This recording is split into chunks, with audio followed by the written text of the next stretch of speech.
This is Pet Life Radio. Let's talk pets.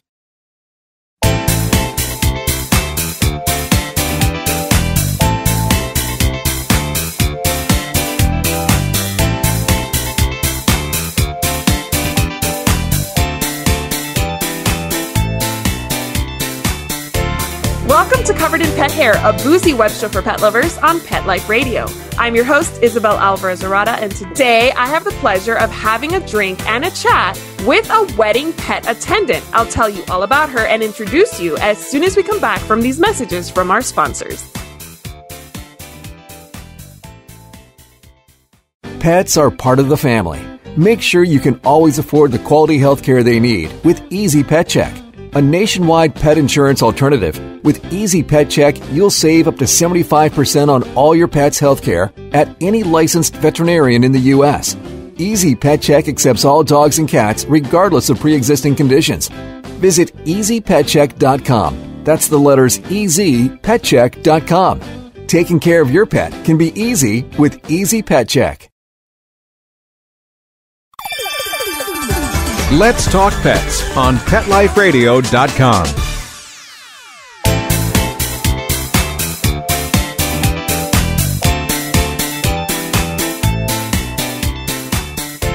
Welcome back to Covered in Pet Hair. I'm your host, Isabel Alvarez-Arada, and today I have the pleasure of having a drink and a chat with a pet care business owner, a cat and dog person, a foodie, a cocktail lover, tea drinker, someone with a pretty serious sweet tooth. She's originally from New Orleans, currently lives in Castleberry, Florida.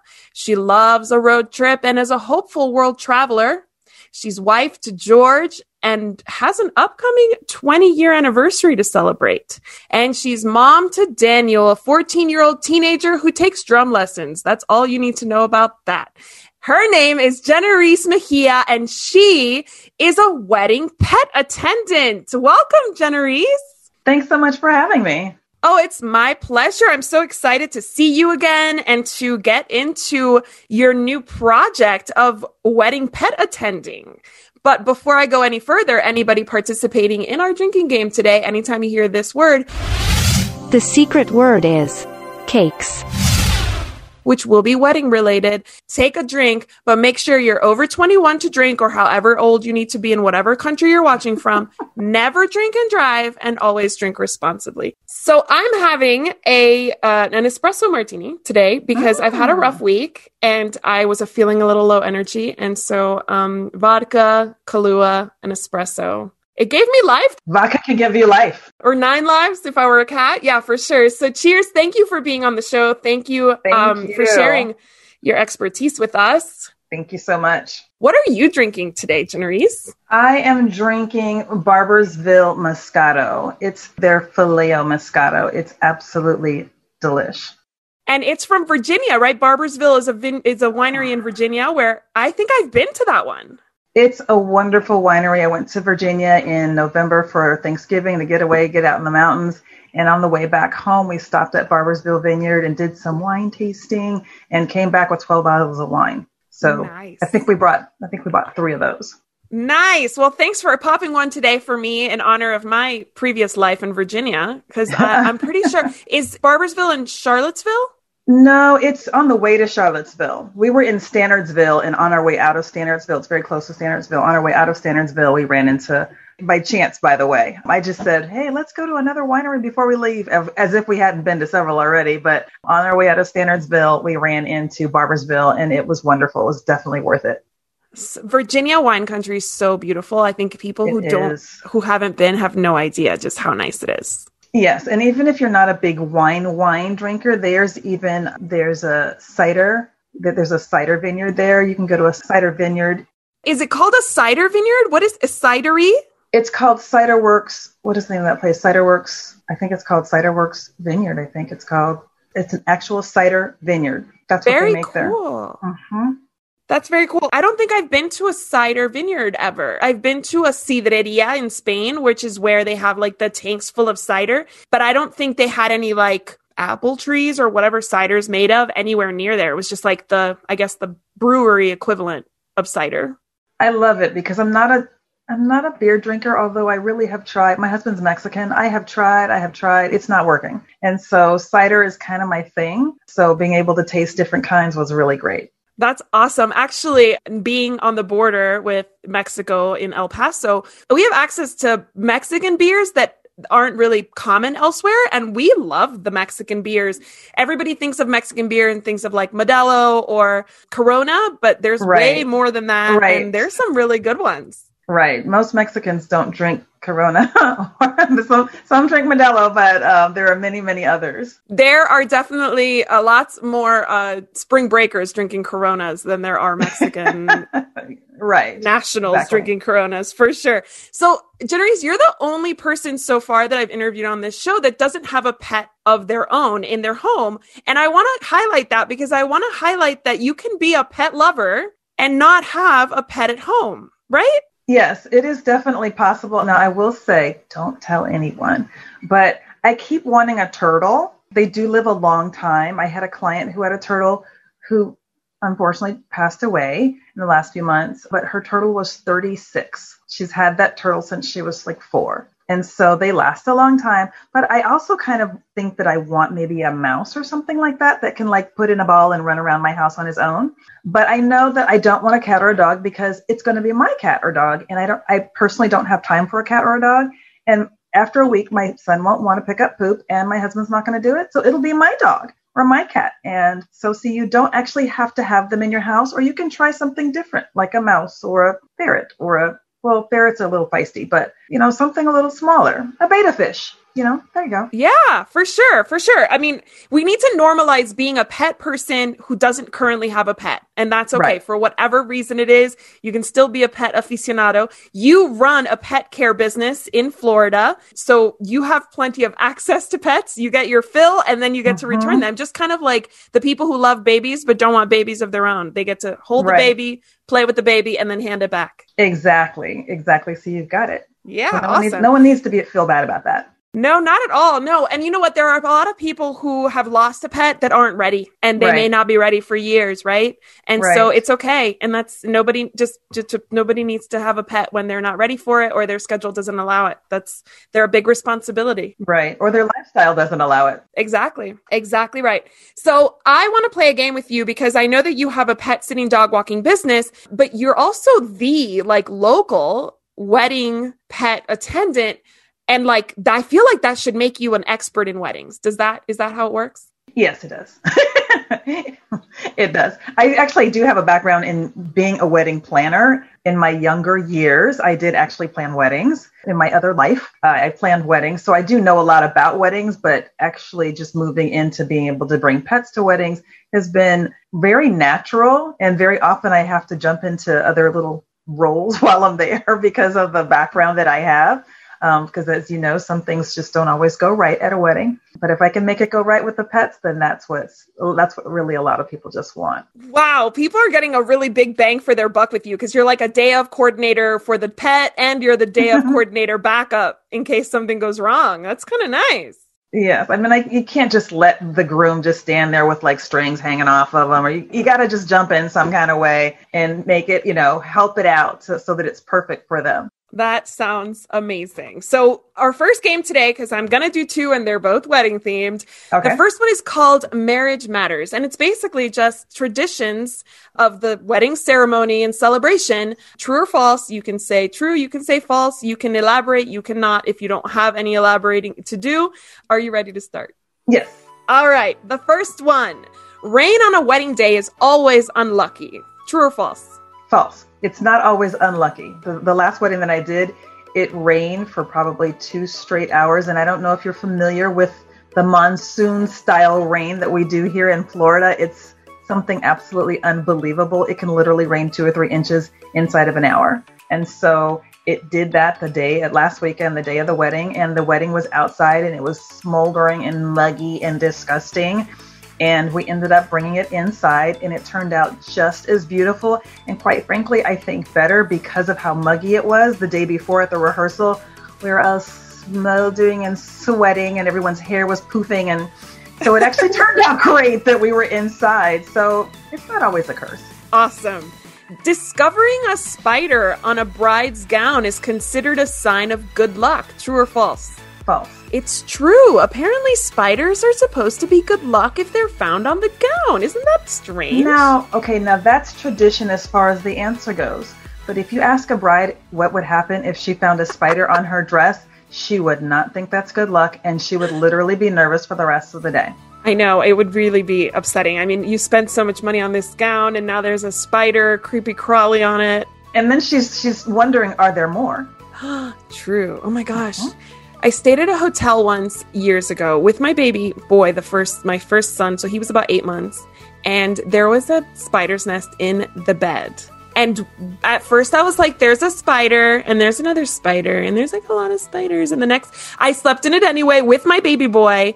And then I was like, no, there's like a lot of spiders. So they ended up moving my room, and Oh, wow. It was long story short, I got a 4-night stay for free in Tucson. You're a trooper, because at the spot of one, I would have had to rip all the sheets off. all of them. So they never confirmed, but they never denied. I think there was a nest inside the duvet. Oh. This is what happens when you're in, Tucson's very wild. This hotel was like really cool and outdoorsy. And it just, they moved in. It was hot. They moved in. All right, next one. White icing is traditionally used on wedding cakes as a sign of purity and affluence. I believe that is true. It sure is. And so those people like with different colors are starting their own tradition. Yes. According to Greek mythology, the groom must not see his bride prior to the wedding ceremony, or he risks a lifetime of marital woe. I believe that's true. Although nowadays, it's no longer tradition. This is no longer tradition. So that is what everybody thinks. But according to the websites that I looked at for this game, apparently that tradition of the groom not seeing the bride before the ceremony was because they didn't want anybody to get cold feet when their weddings were arranged. Because they could see the lady and be like, nah, I'm not doing that. So I think that is no longer applicable. And all those, first looks are totally safe because we're no longer arranging marriages. So let's throw that tradition out the window and let brides and grooms and grooms and brides do whatever the heck they want. Now the first look is very, very popular. Although the wedding that I did last weekend, they did no first look. It was old school traditional. They didn't see each other after the rehearsal. There's like none of that. No, nothing. They didn't see each other after the rehearsal until they walked down the aisle. So I don't know. Like, I feel like it is. Everybody has got to do what works for them. We had a bit of a scramble with my husband, so he actually had to put me in my gown. Oh no. So he's the one who zipped me up into my gown because I had one bridesmaid, she was getting dressed, my sister and my mom and my grandmother were all getting dressed. Everybody was busy and the photographer was there for the first look, and I was like, well, I guess you're zipping me up. And so his best man came in and I was like, hey, can you call Chris? And so he zipped me up. Chris zipped me up, not his best man. That would have been weird. That would have been real weird. All right, next one. Back in the day, a bride stood to the left of her groom to keep his right hand, aka his fighting hand, free, so he could fight off any potential suitors that tried to get in between him and the bride during the ceremony and speak out and say, what is it? I interject. Yes, the I interject. Is that true or false? I'm sure in some strange place it could be true, for sure. It is true. That's what I hear, is that the reason the bride stands on the left is because he had to, be ready to throw some punches if somebody tried to get in the way. I mean, these weddings back in the day were very dramatic. Yes, definitely. Speaking of dramatic, veils were originally intended to disguise the bride from any malicious demons. I don't think that that's true. But it certainly could be, considering we went through that whole witch thing, Yeah, well, apparently it is. And apparently the tradition of bridesmaids was to confuse the demons or something. People were very, very superstitious back in the day. And I genuinely don't know what back in the day we're talking about. I'm just saying back in the day because I don't know what actual eras this is coming from. Right. But that sounds like something back in those witch days, those. Yes. Middle Ages, kind of, where everything was really dark and scary, or at least that's how it's been painted to us. All right. Last one. Egyptian brides are pinched by female guests to wish them good luck. That's interesting. I could see that being true, though. It is true. Apparently, it is true. One of my best friends is Egyptian, and I was a bridesmaid at her wedding, and I don't remember this. So I'm actually going to message her. She lives in Hong Kong. I'm going to message her to verify this, but I didn't have time with the time difference to check in with her. But that sounds like a fun tradition. I kind of want to start doing that. That is a very funny tradition. See all the different things that you could have in your wedding. I know, so long as they're like cute pinches and not like actual like toddler pinches, then it's like fine. I've hated you all your life kind of pinch. I wanted to marry him, pinch. All right, so before we go any further, what is your favorite song to dance to at weddings? Favorite song to dance to at weddings? Odd, because I can pretty much dance to anything, but if it's ever played, which it's usually not, but sometimes it is if you're in the wedding party, there's a song by Etta James called At Last. And It's a very slow, like just, I don't want to say dreary because it's not dreary, but it's not seductive, but it just sort of scoops you up and takes you along. And you just, even if you can't dance, you can just sort of sway along with it. I love it. Song. Yeah, great song. That is a great choice. And I know that that's like a lot of people's first dance song because it really is just so romantic.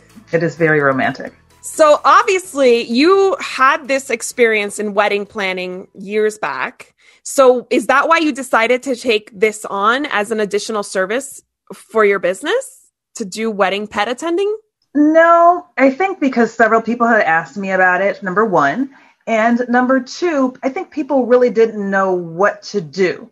Everyone has an idea about their wedding. Oh, I want to do this, but they don't know who to ask about that. And as a pet professional, you know so much about pets, their surroundings, their moods, attitudes, and things like that. And so I more wanted to just be of an assistance to them in their planning process and making this sort of not too traditional thing be a tradition for them and work out well instead of it being a disaster with the dog running down the aisle, and the bridesmaid's dress is ripped and torn and it's going with the dog and all these crazy things happening. So I wanted to be able to make it beautiful instead of just this silly thing that a lot of people think that it is. Oh, for sure. I think older generations, you probably say, oh, my dog's going to walk down the aisle or be the ring bearer. And they're like, how? Like your dog's right. supposed to be like tied out back. Like it's right. What are you talking about? So do you do most of the wedding day attending, or is this part of what your pet sitter dog walkers do as well? I do have other staff that do, because sometimes we have more than one wedding on a particular day. So obviously I can't be, two places at one time. So other people do it. My staff do it. And it's a lot of fun because we get to dress up and look different, with regular pet sitting days. Each one looks different in what they wear. But, when you go to a wedding, I have my staff. I'm like, this is not the day to wear your pet sitting clothes. You need to dress up. You need to look nice. You don't have to wear makeup, but your hair can't be dripping. You need to look your best. And I always make sure that I get the colors of the wedding so that we blend in and we don't stick out like sore thumbs. So wow. It's a lot of fun. Do you do a lot of training? I mean, there's probably a lot of things you want to make sure your pet sitter or your wedding pet attendant is aware of before they even arrive to the ceremony. Well, yes. I mean, there's certain things that we want to make sure that happen. And usually when I do a meet and greet with the pet parents, we talk through a lot of things that they don't really think about, because a lot of people want to have their pets in their weddings, but unfortunately they haven't selected a venue that allows pets, or they'll allow the pets outside. But this is Florida. We rain here over 200 days a year. So if your venue only allows the dog outside and then your wedding gets moved inside, then yikes. So there's a lot of different things to think about. Or maybe their dog is just not suited for a wedding. If they're super feisty or they hate crowds, they don't like people, a wedding that's really a tall order for them. So there's some things that we have to talk about. And so my staff gets to go in on that, and they get to be in on the meet and greet, and we get to talk through those things and make sure that they understand what the needs are of the pet, what the expectations are of the couple getting married, and also understand the rules of the property, because we want to make sure that we're respectful. If the dog can only be on this side of the property, then the dog can only be on that side of the property. If they can only be in this area, or, your disposal of the poop goes in this area, we have to make sure that we're respectful of all of those things. Do you work with some repeat properties that refer to you, or do people just call you after they've booked to inquire? Normally it is the wedding planner who makes a suggestion, or sometimes the couple themselves. They'll start fishing around on the internet and find something, but the venues, they also know, they know different people. And sometimes they don't, or they don't want to know. Depending on the venue, they don't want to know. And it is tricky in suggesting a certain service. A lot of venues don't like to do that, because what if that service goes out of business? What if that service gives poor customer service? That sort of thing. So they sort of think of things like I do. I rarely stamp my name on something, just because I need to know who you are. I need to know your work. I need to know your work ethic. I need to know your standards, that sort of thing. So usually either they're fishing themselves, their wedding planner tells them, or the venue themselves says, hey, do you have someone who's going to take care of your dog during your wedding? And then they start thinking, oh, somebody needs to do this. And they're like, yes, somebody needs to do this other than you and the people in your wedding, because no one can be expected to hold on to a dog, during this, or cat or whatever, whatever's in the wedding. Well, I actually want to talk more about that. I want to ask you, when we come back from these messages, I want to come back and ask you if it's just dogs, or if you would take a horse or a cat. So let's put a pin in that, and we'll talk about that when we come back from these messages from our sponsors. Take a bite out of your competition.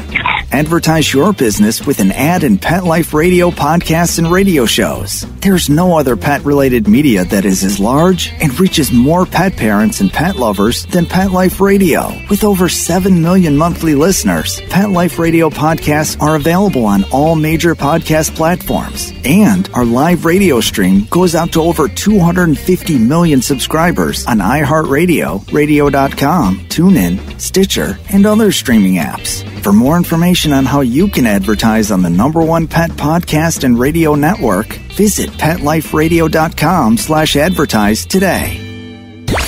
Let's talk pets. Let's talk pets On Pet Life Radio. Pet Life Radio. PetLifeRadio.com.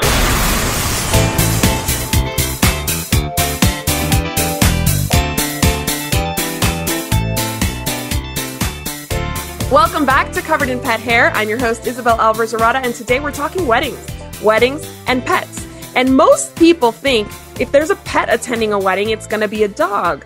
But Jenorise, has there been a request for a cat at a wedding, or a tiny horse, or maybe a potbelly pig at a wedding?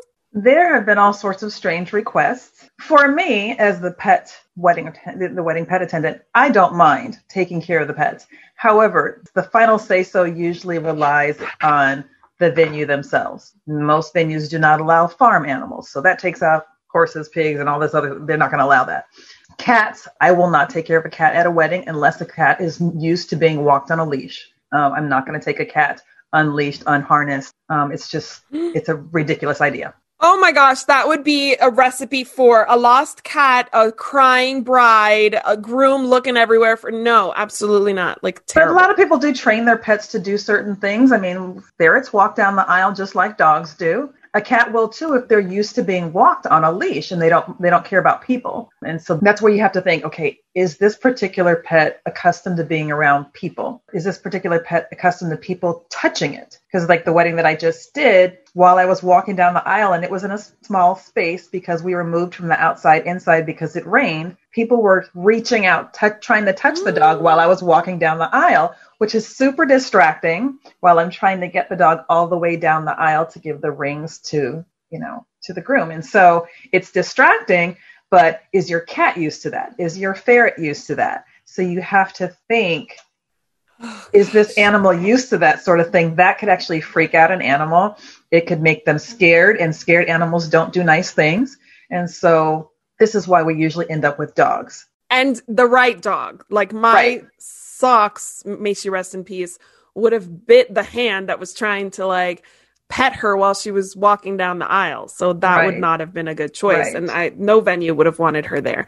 No. So I have another game to play with you now that we've kind of narrowed it down to dogs. I do think that couples train, they'll learn like elaborate dances, right? For their weddings. So maybe working with a cat trainer to get a cat comfortable, assuming they have the right temperament, might be something that could be done as long as, like the planning timeline allows for it, right? It's possible. It's definitely possible. It's just that what you mentioned, the key word is time. Is the bride and or groom going to be able to take that type of time? Do they have the exposure? The exposure, you can take the time to get them to do certain things, but will they do that in front of 30 people or 50 people? Or will they do it in that setting? So it's different because people, a couple weddings ago, the couple said, we had three dogs in that wedding, which I require 2 attendants if we have more than 2 dogs. And so they said, this one's really feisty. One person can handle that dog and the other can take the other 2. This one's going to be, the trouble during the wedding. And this is the easygoing one. Well, during the wedding, the so-called easygoing one was the one crying during the wedding. I literally had to we stay on the outskirts during the wedding to make sure in case any of the dogs have problems that we can quickly get them. And he just started crying right away. And so I sat in the front seat to see if he would settle. He would not. I just walked up and grabbed him and just took him away. And the so-called feisty dog was just sitting there, just enjoying himself. Now, I will say he did pee on the bridesmaid's dress, but I did tell her not to put him that close to her. But he sat quietly during the entire wedding. Hopefully it was a dark enough dress that it didn't show. It was a very dark plum colored dress. So you didn't know it unless you were stalking or something to that effect. Unless you witnessed the shower. The deed, yes. All right. So let's play a game. It's called Yay or Nay Wedding Edition. Okay. Based on your experience and basically what you've just told us, would you recommend these things? Okay. Ready? Yay or nay? Walking down the aisle with your pet. Yay or nay? Yay. As long as your pet is trained and will walk peacefully with you. If your dog normally drags you along, no. Oh, no, that would not be nice. Especially on like fancy heels or whatever it is you're wearing. No. Wedding gowns are not the most easy to navigate. No, they're not. Accessories or attire. All right. Speaking of attire, dressing your pup up in festive attire. Yay or nay? I'm neutral on this one. Yay, if your pet is going to be okay with it. If they're okay with it, if you have their custom, if they don't mind walking around with a bandana on, or you've put their tuxedo, because I've put tuxedos on dogs before, and I've put dresses on dogs before. If they're going to be okay with it, then that's fine. If they're not going to be okay with it, if they're scratching at it, itching at it, tugging at it, this is not a good idea because then they're just going to be bothered by it. And especially if they're live flowers, I am not really into live flowers because many of them are toxic to the dogs. And sometimes they're sniffing things they shouldn't be sniffing, or they're trying to get a little taste, or they're just want to get it off. And so they're trying to put it in their mouth. And so I recommend fake flowers if we're going to go the flower route. Very good tip right there. Inviting your pup to the getting ready suite. Nay, right? I mean, listen, this show is called Covered in Pet Hair, but we don't want that gown to be covered in pet hair or pee-pee. Yeah, it's not even just the hair. You think of all the things that smell. Pets have different nostrils than we do. We smell sweet, funky, savory, things like that. Their nostrils, they work independently, and they can smell mascara and lipstick and powders and feminine products and sprays and perfumes and deodorants and all that. It's just like, it's sensory overload. It's really a lot. And then people are spraying and they're just, the poor pets, it's just a lot. They would be exhausted before the ceremony even started. Yeah, that's really good points right there. They also get into a lot of food and things like that people are snacking on. So, oh my gosh. Yeah. It would be like a buffet and then there's a stomach ache and then they can't walk down the aisle. It's a disaster. Definitely don't do that. Embroidering a veil with the depiction of the bride's dog. The veil that the bride wears? Yes. Nay. I have nothing against those of you who've done it. Now, all of those of you smirking at me, I can see you on the other side there. I didn't do it. It wasn't me. I saw it on the internet. I promise. I did not even, you know what? I didn't even think when I was planning my wedding, that never entered my mind as an option. So this was something I found on Pinterest. Yes, this would need to be a seriously themed wedding if you're going to do something like that. I saw stormtroopers in a wedding yesterday, and I thought, okay, that's different. You know, that's the theme. So yeah, I mean, I've seen Halloween themed weddings. yes, the different themes. If it matches the theme, but other than that, nay. Okay. Pocket square with the dog's face on it for the groom. Nay. Nay? Nay. This one was cute. I will say this one was cute. But yeah, I'm more of a traditionalist myself too. Yeah.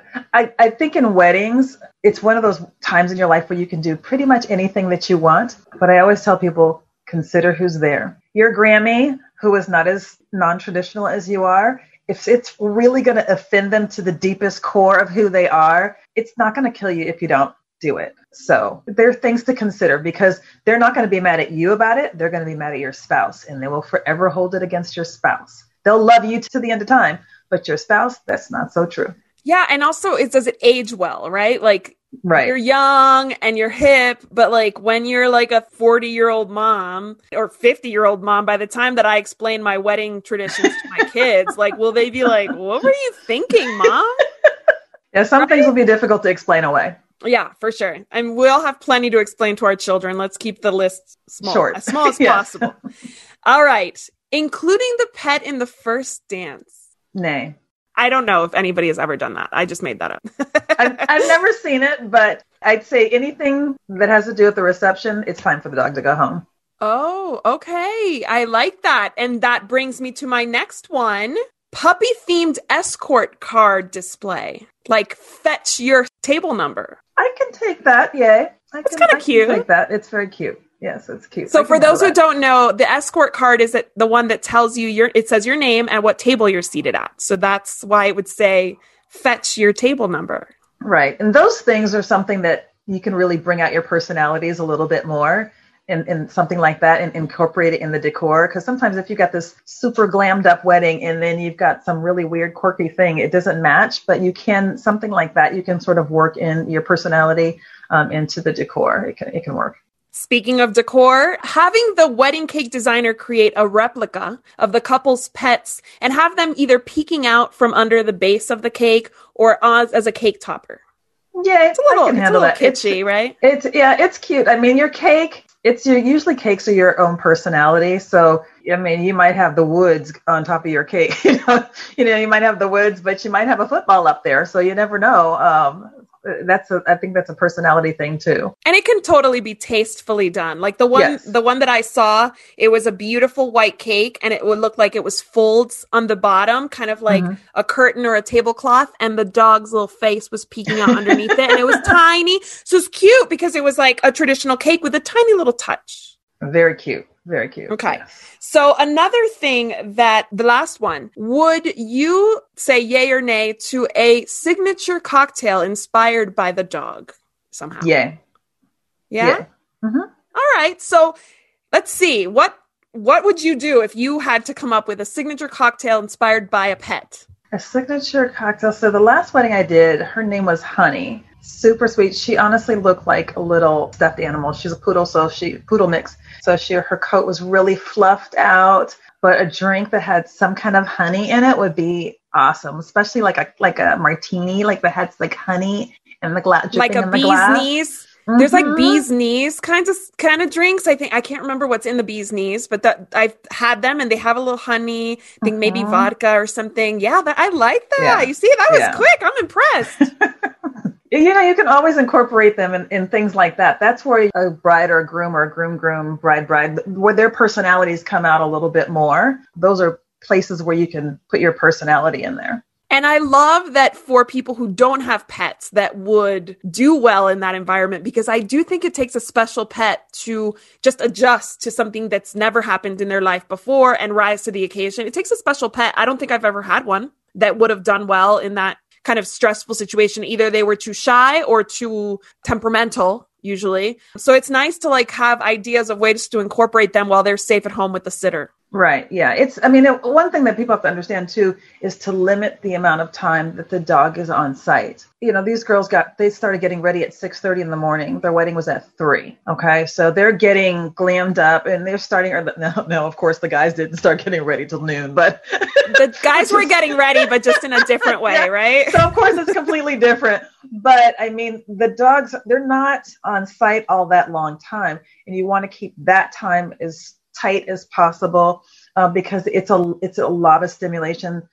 People think, oh, look how cute. And they want to pet them. Some people want to give them things. If there's some food, if there's a cocktail, this or that, they want to give them things. God forbid, if there's children there, I've literally had to just sort of go on walks just to keep them away from the kids because the kids come with their fingers and wanting to touch and this sort of thing. And so they do get tired. And this is something that people don't realize about dogs. They will get tired.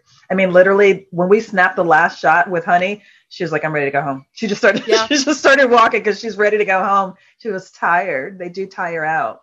Yeah, it's overstimulation, just like it is for the bride, groom, the brides, the grooms, the mothers of the bride, the fathers of the bride. Everybody's exhausted by the end of the day because all the emotion that is involved and all the planning that went into it and all the prep that went into it. It's an exhausting process, especially for a dog. Yes. So tell me, what's the most unconventional thing that your clients have done to incorporate their pets in their weddings? Luckily, I don't have anything crazy that anyone has asked. I usually steer people. I try to guide people because people think, oh, we'll have all 3 of them walk down together. No, we won't. No, we won't. How does that work when you normally walk them? That doesn't normally walk well. One always wants to be out in the front and pushing around. And so the other ones are jostling. So I try to guide them. And I think you can avoid strange situations if you do that work up front. When people suggest, oh, I was thinking we could do this, or I would do that. And then I said, well, did you consider this? And, because the more you consider, the more you consider. And so we had a wedding where the floral arrangements were rather exotic. And so I always do a sniff about before the wedding. I let the dogs walk around, sniff, pee, so that they don't pee down the aisle, pee on things as they're walking down the aisle. They get acclimated with their surroundings. But it just so happened that the main floral thing right down at the altar, all the dogs wanted to pee on it. And I thought, oh boy, those things are in their bouquets. And so I had to instruct the bride, please hold your bouquet slightly away from the dog. Plus, unfortunately, that arrangement also had some toxic flowers in it. So they had to keep the flowers away from the dogs. So, but that one arrangement, I had to tell them, when you get down to the altar, make sure that you stretch your arm out a little bit because they will all go beelining for that arrangement and they want to pee on it. So I think that's the wedding pet attendant's job, is to sort of guide people when they come up with these interesting ideas of, oh, I want them to drive in on a car. I'm like, does your dog normally drive in on cars? Do you usually put your dog on the little car, the little remote control car? Your dog doesn't normally do that. Your dog is probably going to hop out. And then where's your dog going to go if no one's attending your dog? And so there's some different things to sort of think about, but that would be the job of the wedding pet attendant, to sort of guide the couple into thinking about some different things. Because of course, when you're getting married, the sky's the limit. You want to do everything. Absolutely. So speaking of that, what advice do you have for a couple that maybe just got engaged over Valentine's Day and wants to incorporate their pets into their wedding? I think the first thing to do is, usually people are trying to find a venue first. You first want to ask the venue, number one, are pets allowed on your property? Is this something that I can do? And if yes, and if they're going to have an outdoor wedding, if it gets moved inside, can the dog now come inside? Because there are venues here where you can have the dog outside. You cannot have the dog inside. And so you would need to check and ask, what are the restrictions? Because a lot of, unfortunately, not everyone is a responsible pet owner. And so venues have had people come in and they've had their dogs pee places, they're unattended. And that's where they come up with all of those restrictions. And so check with the venue first to make sure that this is even a possibility, because if it's that important to you, you want to select a venue. You don't want to put down any money or anything like that until you first find out, does this venue allow me to have pets here? If you've got 2 pets, is it going to allow my 2 pets? If you have 3 pets, are they going to allow my 3 pets at this venue? And so you have to start asking some questions before. I would say that would be the very first thing. because that's usually the first thing that people plan, because your venue, you usually have to plan out several months to a year or so.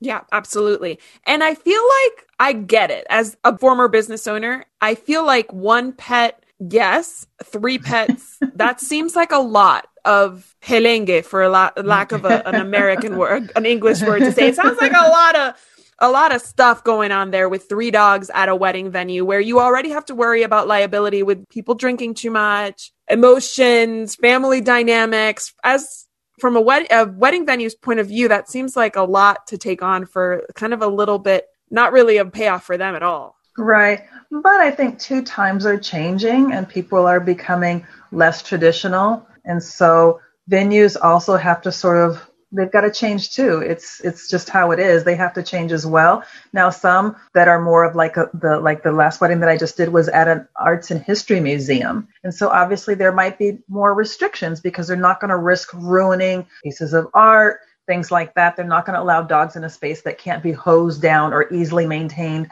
that sort of thing. So you have to sort of think about the venue first. And I would say even before that, is your dog really a decent candidate for this kind of thing? I mean, you might have a couch potato who's just gonna not gonna like this sort of thing. And so because I do a lot that time, people have told me, oh, I want them to stay with us during the reception. And in my head, I'm thinking, okay, I'm going to need to stay on call because I know they're going to call me. So one of the bridesmaids or one of the grooms, they're going to call me and they're going to say, this dog wants to go home. Can you come pick them up? Because sometimes I will drop them off at the wedding. We'll do a couple of things and they want to keep them there. I'll drop them off and I'll leave and I'll come back and get them. 9 times out of 10, I come back and get them because usually it's usually a partially inebriated groomsman or something that calls me and says, are you the dog person?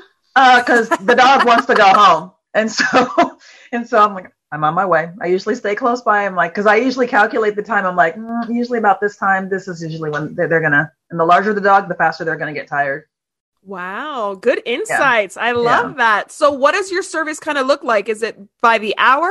Is that you charge, or a package? I charge by the hour. Now, a lot of people have packages and things like that. Now, I have nothing against companies who do that, but I'm a simple woman, and a quote unquote package entails that we're going to do this and we're going to do that and we're going to do that. But each couple wants to do something different. One couple might want you to pick up the dog, take the dog to the groomer, bring the dog back home for a rest, take the dog to the venue, stay for pictures and leave. The next couple might want you to, put clothes on them and do all sorts of other things. It just in my opinion, I like to just sort of customize it per couple. So I actually just charge by the hour. And then also if you have more than 2 pets, I do for every 2 pets, another attendant needs to be there because literally anything can happen. Now, can I handle 3 pets? Yes. I walk three dogs all the time. But when people are dressed differently in that type of an environment, you need to respect the environment. And so I require that there be another attendant if there's more than 2 dogs. And that usually just works out better. Makes perfect sense to me. So if people are in Florida, how could they reach out to you and learn more about your services? You can find me anywhere. You can find me at winterparkpetconcierge.com. I actually have a wedding page. You can find me on Google. You can find me on Instagram. You can find me on Facebook. Either way, all of those different ways. We are going to be sometime this year, we're going to be changing our name because I just took over another pet sitting company. And congratulations on that. Thank you. So somehow we're going to, thank you. So I just took over I Care for Pets, and somehow, I don't know how, we're going to find another name. I don't know how. The name thing is I think it's going to put more gray hair on my head because I have had, I don't know how many suggestions that are so crazy. All I know is Pet Concierge is going to stay in the name. And outside of that, I have no idea. So, but for now, cool. winterparkpetconcierge.com, or you can look us up on Instagram, Facebook. You can find us there. Awesome. Well, thank you so much for taking the time to chat with me today. Let's propose a toast to you and your family and all of the couples that you have helped get married. May they live very happily ever after with their pets and their families. Here is to our executive producer, Mark Winter, who makes this show possible. Yeah, Mark. She kept asking me who Mark is. Mark is our executive producer at Pet Life Radio. I always toast to him because he makes me sound good, and that's important. Yep. So here's to you, Mark. Here's to all of our listeners on Pet Life Radio and our viewers on YouTube. Thank you for spending your time with us. Here's to a life covered in pet hair, because there's no better way to live. Cheers. Thank you for having me. My pleasure. Thank you. To learn more about Covered in Pet Hair, please visit coveredinpethair.com or petliferadio.com. Thanks for watching, and we'll see you next time. Let's Talk Pets, every week on demand, only on PetLifeRadio.com.